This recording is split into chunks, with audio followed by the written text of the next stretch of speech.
Welcome back to another edition of Through the Smoke, a Miami Hurricanes football and recruiting podcast here on the 24/7 Sports Network.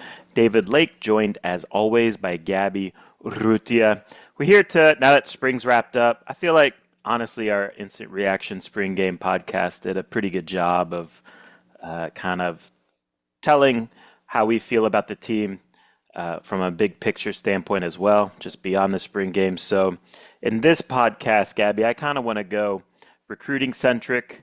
I feel like maybe we haven't taken a deep dive into the recruiting efforts like we should have during the course of the month, but now that it's all wrapped up, we can look back at the month and kind of project forward in terms of like where we think this recruiting class might end up.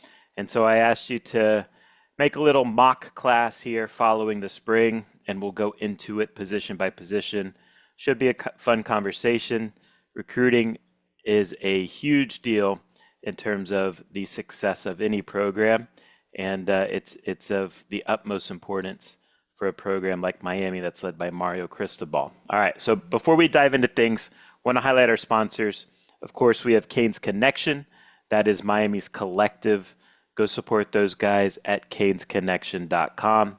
Also, our guy, Nick Musarino. If you've been injured in any type of accident, slip and fall accident, boating accident, trucking accident, Uber, Lyft, any type of car accident, Nick Musarino is the personal injury attorney you should contact at 561-960-9870 or visit his website at flinjury.law. And then also, if you're in the real estate market, Gabby, tell the listeners about our guy, Aaron Pascal.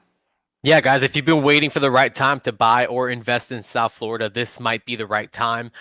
Aaron Pascal, born and raised right here in South Florida, a lifelong Miami fan, met him on Saturday at the spring game, so it was cool to connect with Aaron and put a face to the name and all those things, and had great conversations about the team and all of those things. So, but with market changes and lower mortgage rates, new opportunities are opening up every single day. So whether you're buying, selling, or just exploring your options, Aaron Pascal is there to help, and he's always open to talk a little bit of ball too. So reach out today with a free, no obligation home market value analysis. All of his contact information will be in the show notes as well.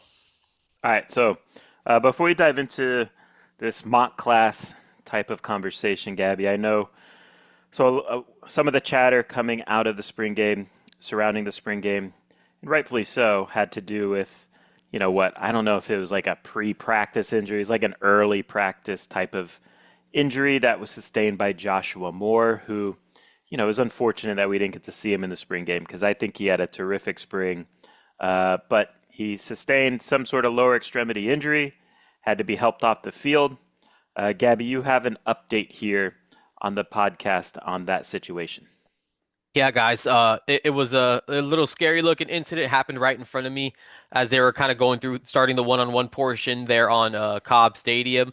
To me, I mean, from what I understand, it doesn't sound like anything super serious, anything that's going to linger into the fall.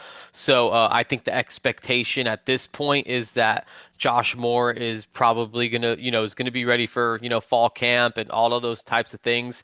I think from what I've gathered, it doesn't sound like it's anything that's gonna require surgery or anything major like that. So, I think in general, the expectation is that all things considered, this was not a major injury that's gonna, go long term to any extent that would impact his ability to start the season with the team. So as long as that stays true, I think that, again, all things considered, this is a good update. Yeah, it sounds like soft tissue type of injury where you just rest it for a month or so and should Yeah, be all healed up, right. hopefully. So nothing serious there. And look, to me, not that we're trying to talk about the spring game in this podcast, but to me, like one of the kind of more impressive things coming out of that spring game was when you look back at it, when it was live tackling to the ground, once the scrimmage kind of entered that portion of the practice, you were without Malachi Tony, you were without Josh Moore.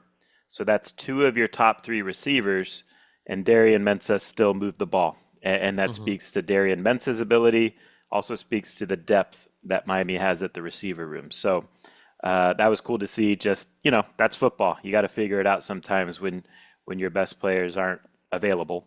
and Darian Mensah and the first team offense did a good job moving the ball. All right, Gabby, let's talk about recruiting.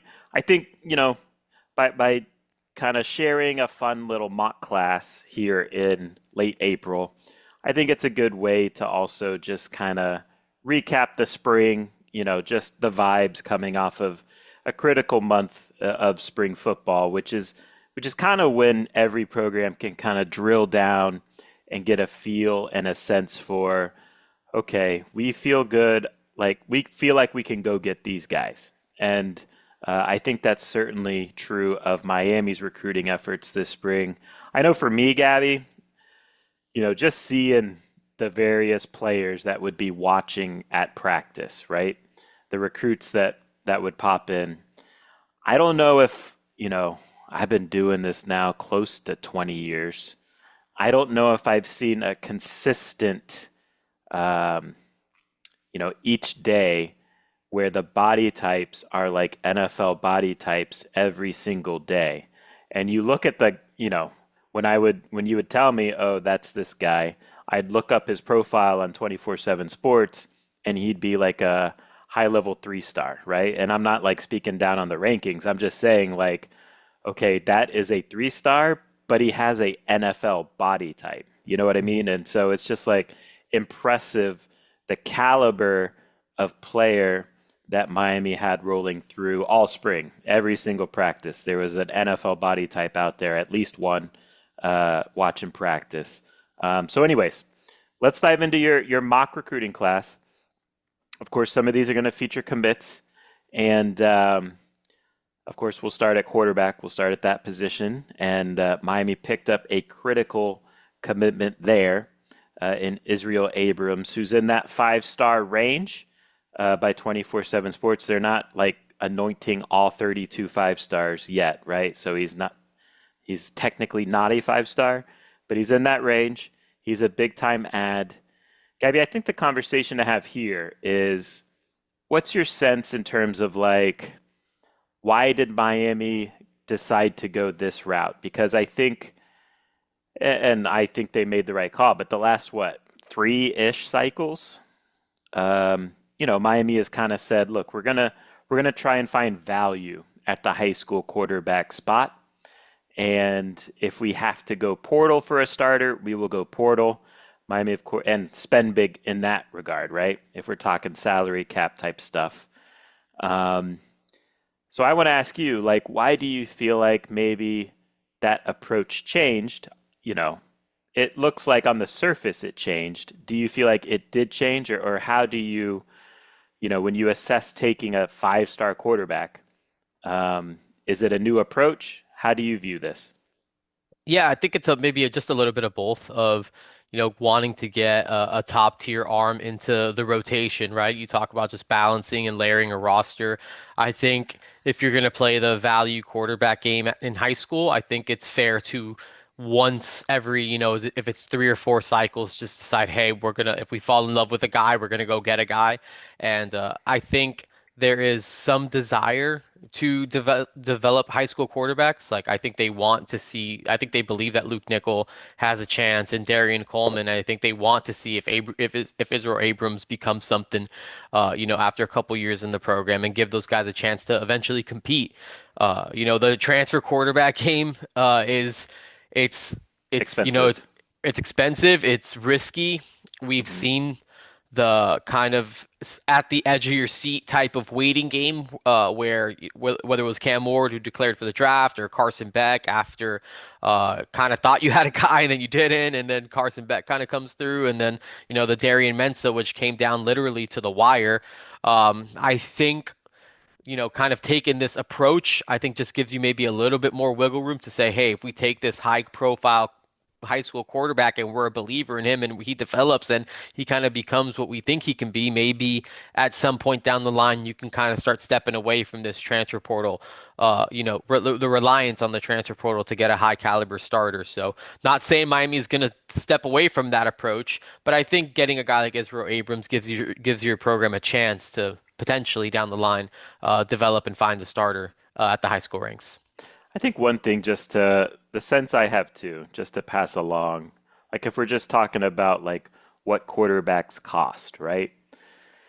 Look, the transfer portal quarterback keeps going up and up and up every year. I don't think that's happening with the high school quarterback market. Mhm. I think, it's gone down, honestly. I think it's deflated compared to 2 or 3 years ago. Like 2 or 3 years ago, you had to pay 2 or 3 million for a high school quarterback. I don't think it's anywhere close to that in this current market. Right. And frankly, I don't even know like if it's a million for a Yeah. high school quarterback in this market. So I think that plays a role into it Right. too, where I think there becomes a threshold where it's like, 3 million, that is a lot to have to pay for a high school quarterback, which is who knows how high school quarterbacks develop and what they turn into. But if you're saying like, okay, a high school quarterback might cost 600, 700,000, which is still expensive, but still not anywhere close to like 3 million. To me, that's something that I would see a little more willingness in playing that game. Do you think Yeah. that's fair?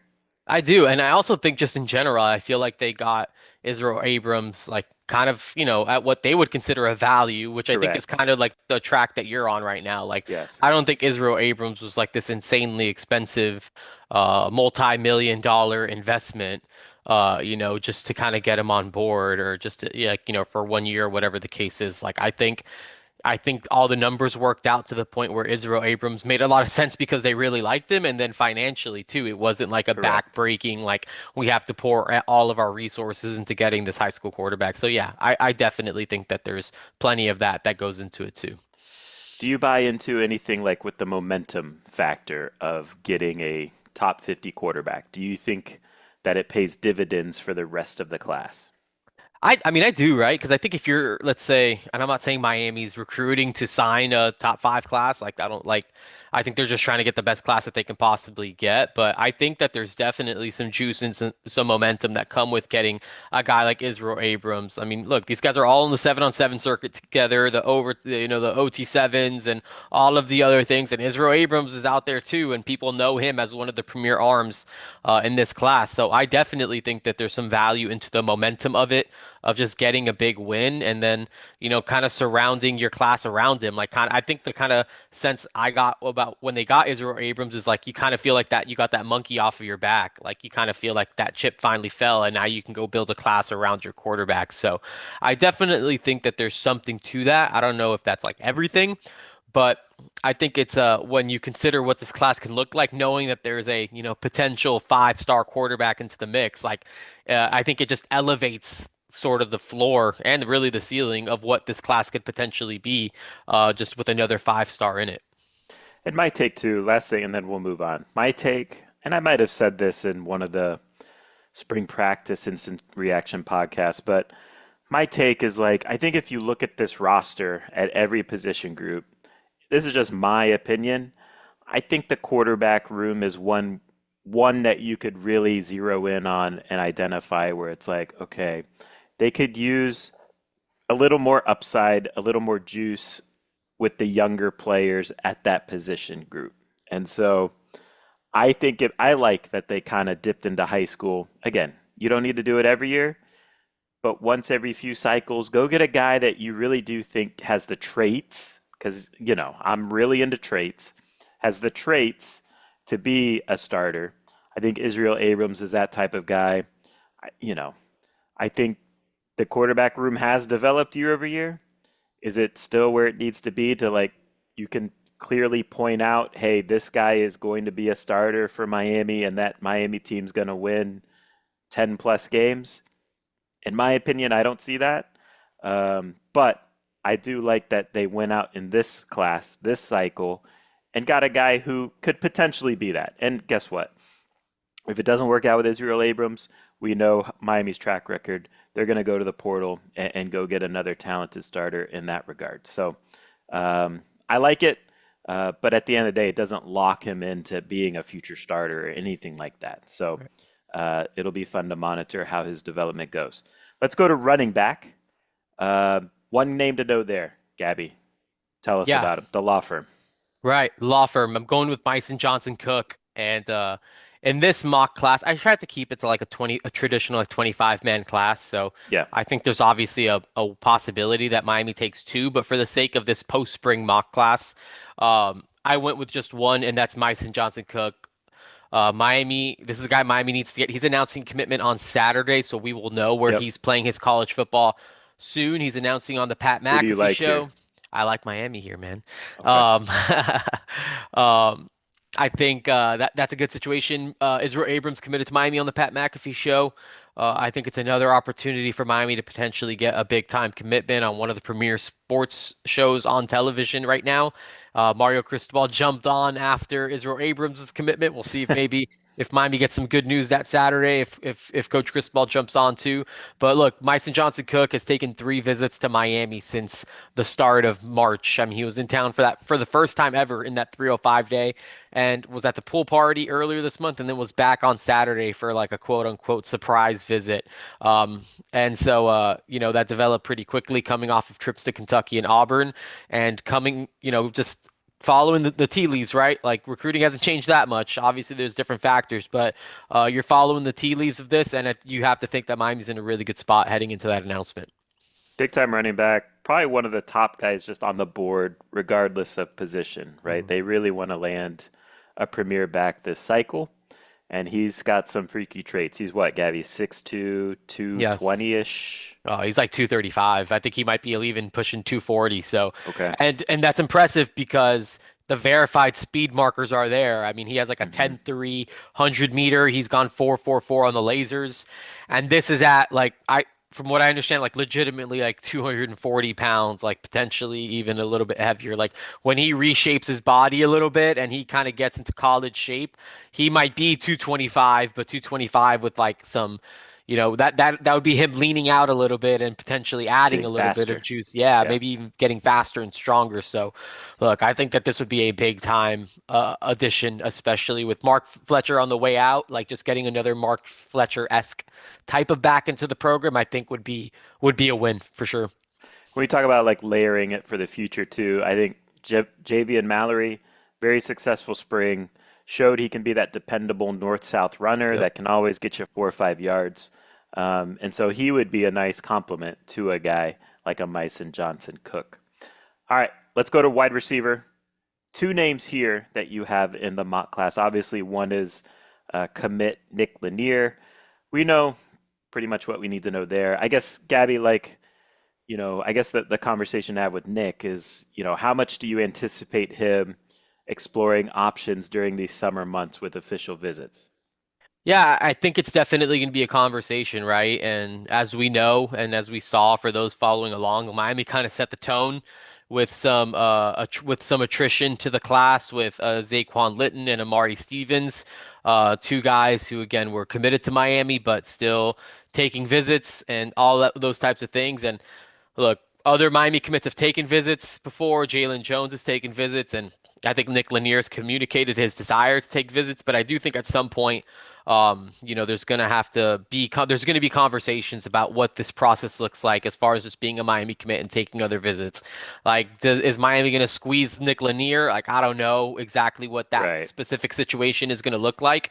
If he really wants to go explore some of these options, like, maybe he does. But just from me personally, I kind of view Nick Lanier as a guy who's, gonna stick and follow through with Miami. Like he's a South Florida kid.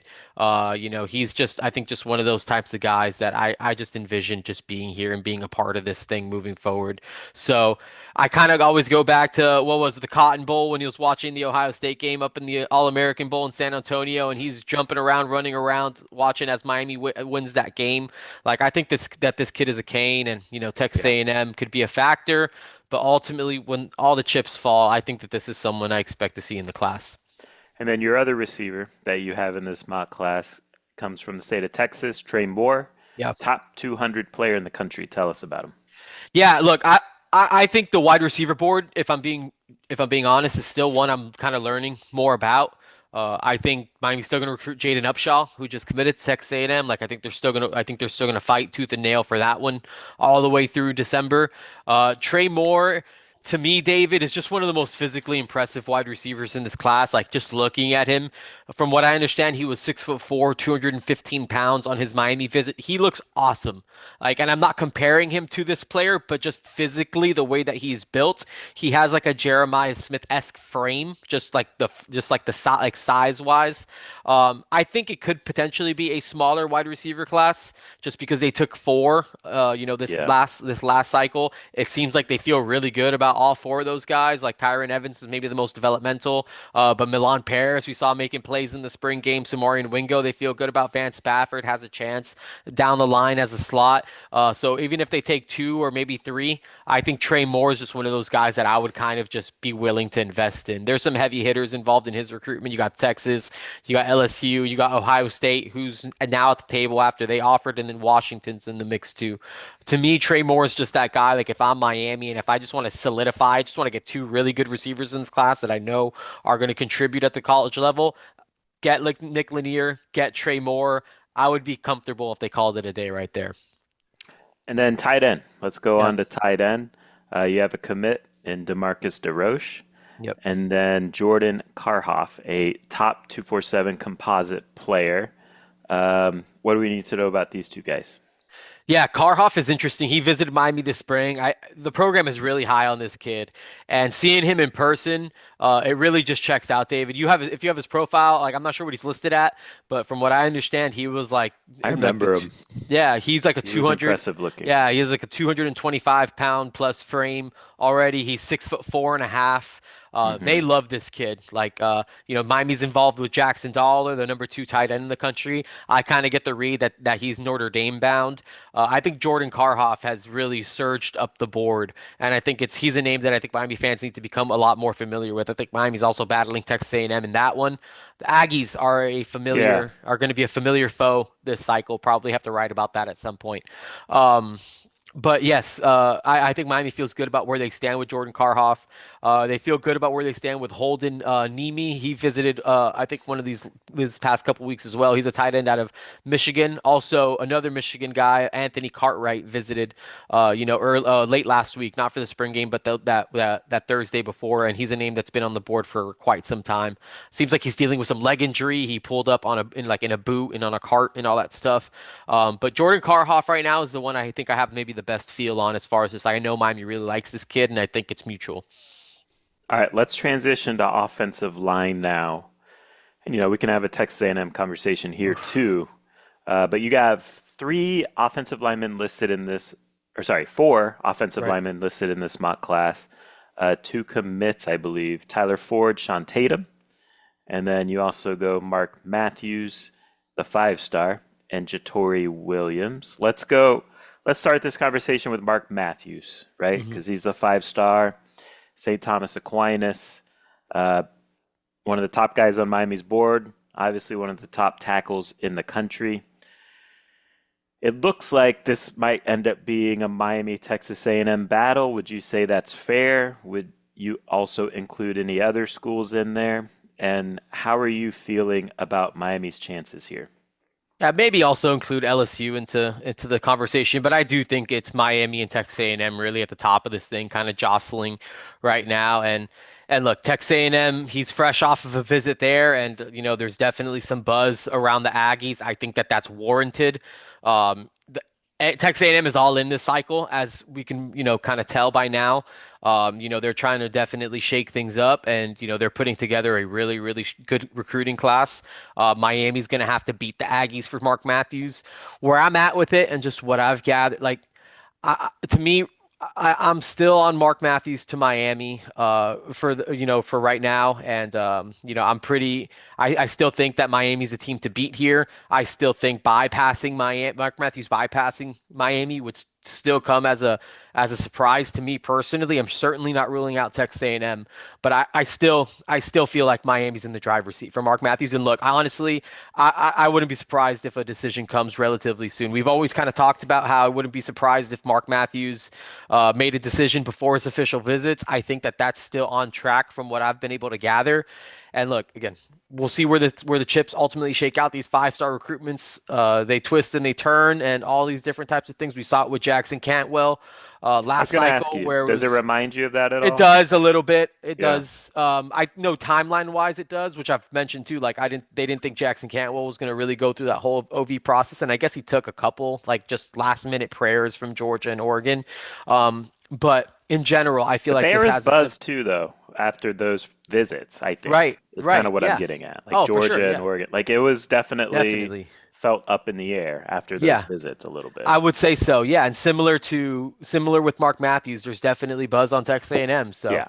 I think you have to respect that and you have to feel that out. But look, again, all things considered, there's there's a lot to like about what Mark Matthews can get done in college, right down the street from his home. Just right here in his hometown.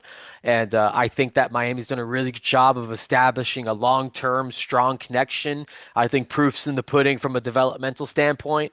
Obviously, when it comes to the financials and all that stuff, I don't think Miami's gonna, try to shake, is gonna put together some like, hometown discount offer. Like, Miami's obviously wants to get this guy and he's a priority. So, I think that where I stand with it, it's Miami until it isn't, and I'm kind of riding with that one. Why do you think there's so many A&M battles this cycle?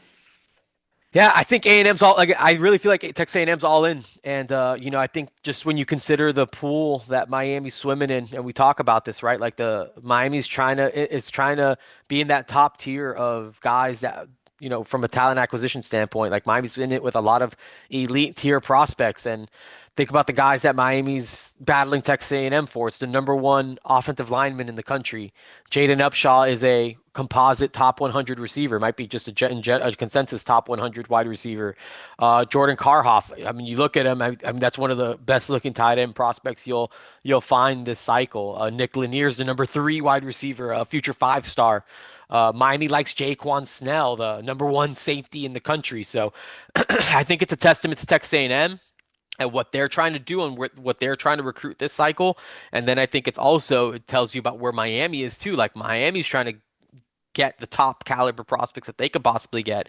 And I think it's just so happens that Miami and Texas A&M it just seems that they're battling pretty consistently for a lot of the same guys. So it's going to be interesting to see how that ultimately shakes out.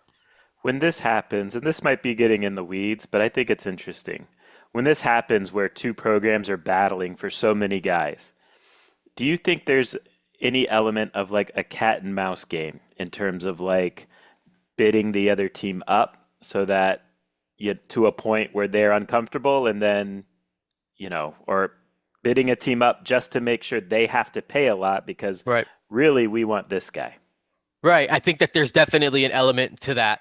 And I think there's a pretty decent example with the Mark Matthews and Alu, the number two offensive tackle in the country. Like the way I kind of view that, like I think Miami and A&M are going to split those guys basically. Like I think Hmm. Miami's regardless is going to.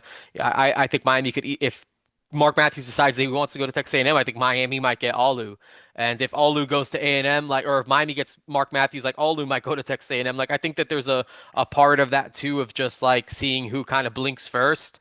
I think we Hmm. kind of saw it a little bit with Jaden Upshaw. Like, I think ultimately, if I'm being, I think the number got to a point where maybe it was just like maybe Miami wasn't comfortable with it, and ultimately that's the way that's the way it kind of fell out. Like Jaden Upshaw ended up picking Texas A&M over Miami. So I think that there's definitely a lot of like that type of stuff where that's the world we're living in now. Like Right. this is the NIL era. There's money involved, and there's no doubt that it's an interesting way to kind of position each other or try to make someone flinch. And sometimes it works and sometimes it doesn't. And I'm curious to see is the split on this. Like how many guys is Texas A&M getting versus Miami in these situations, and what that ultimately looks like. All right, so let's talk about the two recent commits, Tyler Ford and Sean Tatum on the offensive line. What's Miami getting in these guys? Yeah, Tyler Ford, I think, is just a big developmental tackle that they're excited about. He's another one I saw on campus when he was here, and he's just a big looking offensive tackle prospect. All of 6'5", I think he's 6'5.5", or pushing 6'5", 305 pounds. Listed at 325, so I think he's leaned out a little bit. He looks awesome as far as just a developmental guy that you want to take with mass, functional athleticism. I think those are the types that Miami's always going to try to take. along the offensive line as they try to just get deep and make sure that they have bodies. Like they don't just want to take the Jackson Cantwells, they want to take the guys that they can work on, the Jaden Wilkersons who they can develop and they see kind of like the vision with, stash them and see what kind of comes out on the other end. And we've been talking about Jaden Wilkerson all spring as a guy who has a chance to eventually play here. So I think Tyler Ford is in that mold. Sean Tatum is just a guard all the way. I think he's a guy that you feel good about, developing as an interior lineman who has starter potential and upside. And I think he's an exciting addition that Miami battled for to acquire.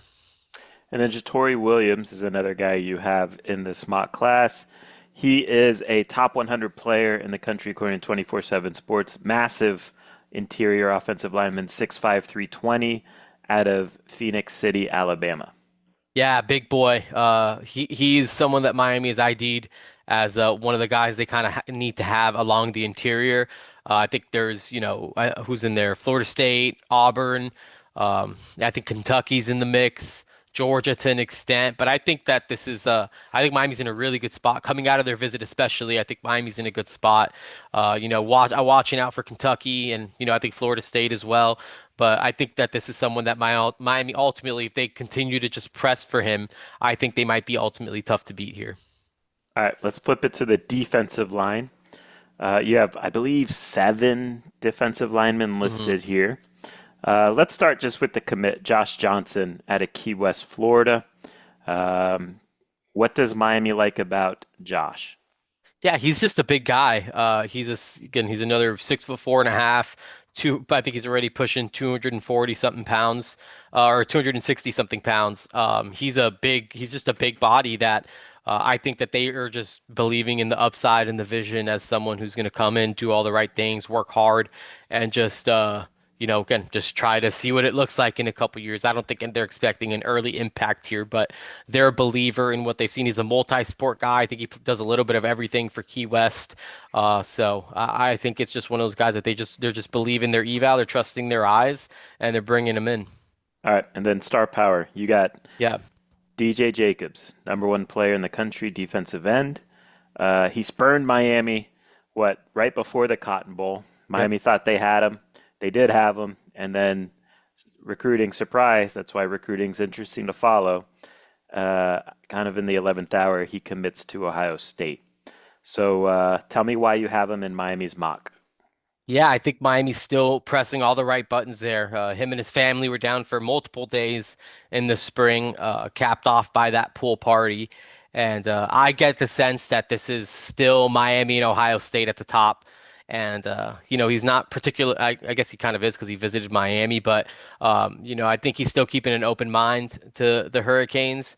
And I think ultimately he's going to have to make kind of like a final decision about whether he's going to follow through with Ohio State or if he's going to, flip that commitment over to Miami. And I think, again, I think it was looking like Miami until it wasn't. So it's not super far-fetched to feel like it could sway the other way. And if you remember, David, on that commitment day, looking around at some of the family reactions, you can kind of get a feel that, Yeah, it was awkward. yeah, it was awkward. So I think that there's plenty of Miami support in his camp, and they feel like, this is a place where he could come and maximize his potential under Jason Taylor and here at this program as well. So, I think this is just a long game, keep chipping away and see where it kind of falls there at the end. All right, let's stay at defensive end. We got Asher Giotto. I don't know if I'm I pronouncing don't that know. Someone correctly. told me the correct pronunciation the other day, and it didn't quite register with me. So it's not that, but I don't really know how to say it correctly. So he's a reclassification Yeah. uh, projection. He's technically a class of 2028 player now, but he's a highly rated guy in that class out of Jacksonville Bulls. And then Trevorius Finley is the other defensive end. Talk about those two guys. Yeah, Kyoto. That's a look. If Miami gets DJ Jacobs in this projection, that's going to obviously require a lot of resources. You got to allocate a lot of resources to make that happen. And I think what you do beyond that at defensive end matters. And I think Kyoto as a reclassification guy, he's been very open about the fact that he may reclassify. I think that's on the table. He's also been very open about the fact that Miami is a top school for him, and he was back in the spring, and I think that visit went really well. So, I think that that's somewhere that if Miami is able to go get DJ Jacobs, Jacobs, kind of fill in on the other side with Gioto, someone who is, has been highly productive out of Jacksonville Bulls. I think just physically looks like someone who's in the class of 2027. That wouldn't be like oh, this is kind of a reach from body type standpoint. He seems physically mature enough to kind of make that transition. So I think that would just be someone that makes sense opposite of a guy like DJ Jacobs. All right, and Trevoris Finley. Tell Yeah. us about him. Developmental kind of, I think one of those guys like just like tackle, you want to get, a local guy that you feel good about that you can kind of stash and develop. I think Trevoris Finley is someone that's kind of just checks off that box for Miami. He was highly productive as a junior at Chaminade Madonna and transferred now over to Carroll City. And I think Miami likes what he brings to the table. So he's just not, it wouldn't be surprising to me if he's someone that Miami brought in and as a local guy that they believe in. And, he ends up, just being a part of the program. All right, defensive tackles, David Falorunsho. Defensive tackle, Marquise Evans. Defensive tackle, Ezekiel Ayungbail. Yeah. All four-star guys. Seems like Falorunsho is the highly rated of this bunch, but Right. take us through these guys. Why do you project them in Miami's class? Yeah, David Falorunsho, guy from Chicago, the Chicago area. Miami definitely wants to get back into the Windy City for a premier interior defensive lineman, and I get the sense that David Falorunsho is the guy that they're really keying in on this cycle. After his visit to Miami last week, he told me that Miami was going to be tough to beat. Miami is heavily invested in this recruitment. They really want to get this done. They want to beat Notre Dame and Texas Tech and Michigan and Ohio State for this kid. I think that they're in a really good position at this stage of the process and that they've put themselves in a place where they could potentially dip into the Midwest once again and pull a top player from the state of Illinois. Israel Abrams already top player from Illinois. Mason Johnson Cook would be a top win in the state of Illinois, getting David Falorunsho in the state of Illinois. If you did that, it would look similar to how it did a few cycles ago when you pull up the Illinois tab and you got Justin Scott and Marquise Lightfoot at the top. This would be a similar looking profile if Miami's able to get Abrams, Johnson Cook, and Falorunsho out of Chicago. So this is a huge priority for the program. Marquise Evans is out of Birmingham, Alabama. Miami loves this kid. He has a really, really long frame. I think it was like 84, 85-inch wingspan. He looks more like physically kind of maybe looks like more like an edge, but Miami really feels like he can kick inside, add some mass, and his body's going to develop into like a three-tech type of defensive tackle where he can just be a disruptor there. So they're super excited about him. I think, there's other programs that are kind of coming knocking now. Ohio State, I think, recently offered. Auburn was believed to be the school to be the biggest competition to Miami while he was here. So I think that maybe those two schools are at the top. But this is a top priority guy for the Hurricanes, and they love this kid. They love Marquise Evans. Anytime you talk to anyone about Marquise Evans in the program, they just start kind of glowing about him. So he's someone that I know they're excited about as well. Ezekiel Ayung, I don't know how to say his name, Ayungbail. His father is Dwayne Brown, I believe. Let me see.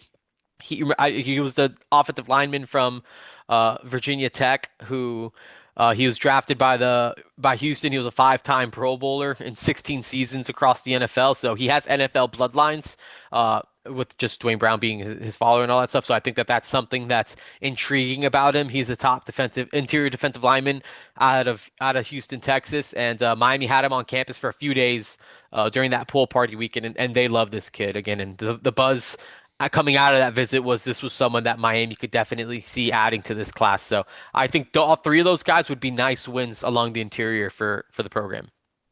Now, linebacker, you include Miami getting Caden Henderson out of Tampa, highly rated guy, and Jarrell Chandler, kind of an athletic, rangy type of linebacker out of, I believe, Tennessee, if I remember Yep. right. But tell us about those two. How do they help the room? Yeah, linebacker's another one that I think some new offers out recently, so still getting a feel for what exactly it all looks like internally. But Caden Henderson to me is a no-brainer. Like this is obviously the top guy that Miami wants to bring in at linebacker this cycle. Corey Heatherman has been really invested in this one for quite some time too. Since he got to Miami, really, he's been working on Caden Henderson and talking to him last week when he was on his visit. I continue to get the feel that like he's just really comfortable at Miami. He's really comfortable with the people, with Coach Heatherman. He's really close with a lot of these guys, DeAnthony Lafayette specifically, Ashari Charles, and I think if he's gonna stay in state, I think Miami's gonna be the place where he ends up at. LSU, Texas A&M again, they're the Aggies and a couple others kind of involved. I kind of view this as a Miami A&M LSU battle, but I think the Hurricanes definitely have the chops to potentially get it done. So I think Caden Henderson would be a nice win. Jarrell Chandler, again, it's more of a projection. I'm still learning more about him just because he's someone Miami just offered recently, but then they quickly got him on campus, listed as a safety at 24/7 Sports. And we know Corey Heatherman loves to transition those high school safeties into athletic linebackers. So I think Jarrell Chandler, just seeing him in person, David, you might have his list. You might have his measurements there. He looked to me like he was 6'2", 6'3", in that 210. range. Yeah, and again, I He's think he listed looked as a safety, which right. tells you, Right. Yeah, I think that's what Corey Heatherman likes, yeah. transitioning those guys down, kind of spinning them down and turning those guys into linebackers, athletic linebackers. And I think that Jarrell Chandler is someone, when I just looked at him, it kind of just looked like someone that would make sense as far as just Miami kind of targeting and getting him down there. So we'll see. We're still learning more about that second linebacker spot or whatever that class ends up looking like. But Caden Henderson, to me, is the jewel. And if they find a way to get that done, then I think it's a successful class. All right, secondary. At nickel, you project Sherrod Gordine, corner Loa Valade, cornerback Amir Sears, defensive back Gabriel Osborne Jr., safety Jalen Jones, safety Andre Hippolyte. So a lot of local flavor Yep. with the secondary, which is always good to see. But run through these guys. Tell us what we need to know.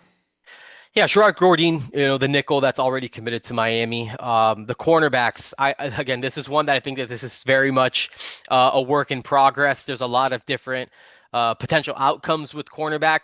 Loia Valade, he's a relatively new name to this board, but he's been at Miami a few times already. He was originally from McAllen. I think that's in like the Knoxville or maybe Nashville area in Tennessee. He recently just transferred to West Boca, up in Boca Raton, where Javian Mallory went to high school. That's been a really good program. He's been on campus a few times now, and just physically looking at him, definitely looks like someone who could play cornerback at this level. He has, I think, 4.3 speed on the lasers, so he has a verified, marker that is impressive with the size that he kind of possesses.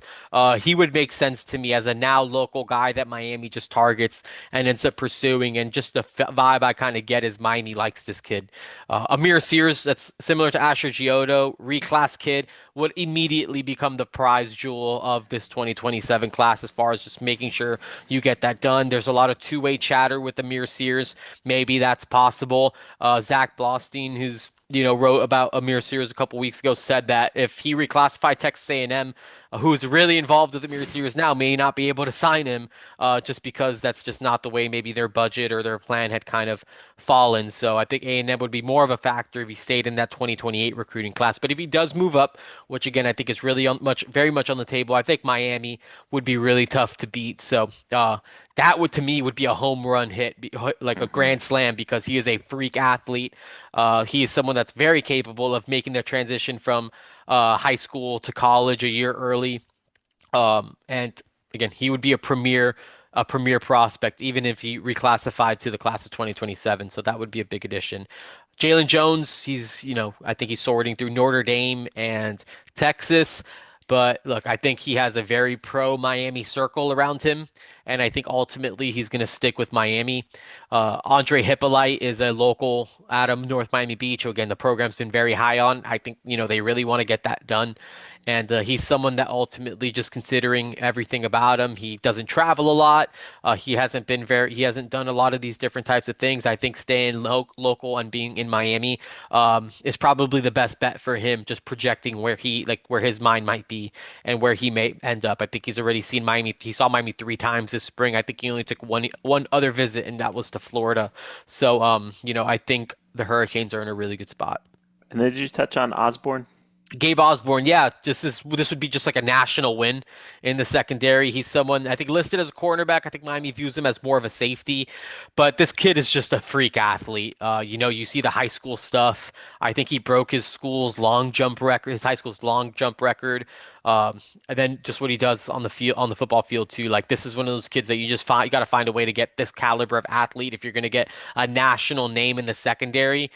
Gabe Osborne is that guy that I would do whatever, I just kind of just try to figure it out to dip into Oklahoma and pluck him from the Sooners' backyard. That might be a tough task ultimately when it's all said and done because Oklahoma typically gets what it wants from that area. We kind of saw that with David Stone, even though he wasn't there. He's an Oklahoma native, and ultimately that's where he ended up, despite significant efforts from Miami. But I think Gabe Osborne would be someone that would make a lot of sense for Miami to go all in on in the secondary. All right, so that's the 25-man class. When you look at this class on the whole, Gabby, what excites you? What do you feel like is kind of the strength of the class when you look at it on paper? Yeah, of the mock class specifically. Yeah. Hmm. I would be really excited about this defensive line class. Like I think a DJ Jacobs, Asher Gioto pairing at defensive end would be strong. I think those defensive linemen, I think that'd be a really good haul of defensive linemen just between Fuller Runchow, Marquise Evans, and Ezekiel Ayangabal. I think that would be an awesome, awesome trio of interior defensive linemen for the Canes. Really, in general, the defensive class would be super exciting to me, and I think the offensive line class, really, the line of scrimmage would be just a tremendous win for the program if you're able to get Mark Matthews, the number one ranked offensive lineman, DJ Jacobs, currently the number one overall player. That's two top three players in the country, both of them being on the line of scrimmage. That's how Miami maintains and sustains success. And so I think the line of scrimmage class in general would be just an absolute grand slam. Where do you think the focus is in terms of like, okay, I mean, obviously we know like Mario Cristobal wants to be a line of scrimmage team, Yeah. right? Um, but beyond that always being the point of emphasis, what position group do you get a sense where like Miami's like, we really need to go out and get some dudes at this spot? Yeah, I think defensive end. I think that's one of those spots where there's just like you need to continue to kind of acquire talent at an elite level, and I think that's why DJ Jacobs is such a top priority. So I think defensive end is definitely one. I think linebacker. I think it's time or maybe due that Miami starts recruiting elite linebackers into the program. I think that that's one spot where Miami, can continue to upgrade it via the high school ranks. They've done a good job with some portal guys, and just now with the older players with Chase Smith and all that stuff. They need to get younger. They need to kind of filter that room with more young talent. And then honestly, to me, I think tight end too. Like it's not the sexiest position, but I think, and we've talked about this, when you look at the room and the roster, tight end is definitely one of those positions where there needs to just be an influx of talent. Just from the high school level and continue to build. Really good start with Gavin Weller and Israel Briggs, but they need to stack some classes behind those guys to just give themselves depth and the ability to, continue to find guys there. So those are a few that come to mind. And then, of course, I know that there is a intentional effort to get an elite running back and potentially Myson Johnson Cook. So that would be a really big win too. After this spring, you've kind of always maintained like you think Miami's got a real chance to sign a top five class. And I Hmm. know like internally the program doesn't really care about classifying anything as like we want to have a top five class, etc. Right. But when you just see the guys rolling through and the guys that Miami is in the mix for, how confident, like what percentage would you put it at? I am this confident that Miami can sign a top five class this cycle. Yeah, I'm like 80% confident that Miami can sign a top five class. Again, we've talked about this.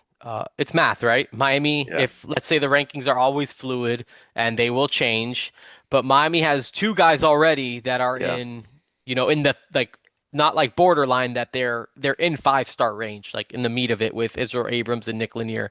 You hold on to both those guys, then you probably have two 5-stars already. If you can get a Mark Matthews or a DJ Jacobs, Both would yeah, lock it in, right. right? Both exactly. Essentially. You're two 5-stars away from locking in a top five class, which again, I think that there's a lot of guys that are within that range of possibility that Miami's involved with. So that's why that's where my confidence level comes from. Because even realistically, if you get one of them, you could.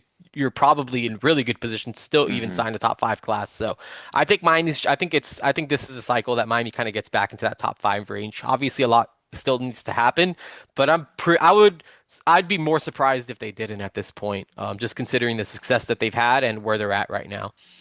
Last thing, who's like a name or two that was hard to leave out of this class when you were putting it Yeah, together? Who were some guys that you were like, I could, just because you're making it a hard 25, but yeah, it's like, there's still going to be 10 more that you for could sure. easily slide in there. Who would be Oh some yeah. of those names?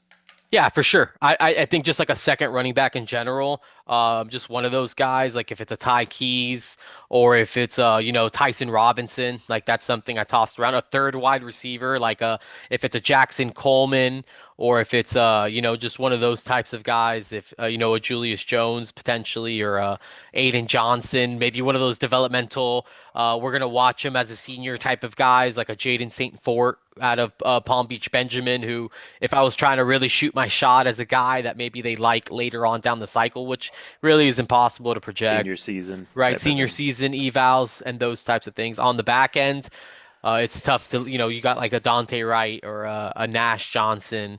Those guys are guys that I tossed around. The linebackers, there's a cluster of names there. The interior defensive lineman, Jamar Thompson, who's a local guy who can definitely fall back into favor with Miami and become someone who's in the class as well. At defensive end, you have, is it Jaden Bryant or DJ Jacobs? You have guys like that you can always throw into the mix. So there's a ton of dudes that I think you can probably make a strong case for that, like, hey, if you wanted to put this guy in the mock class here, like I'm not pushing back. Yeah. A different 2027 defensive end instead of the Asher Giotto.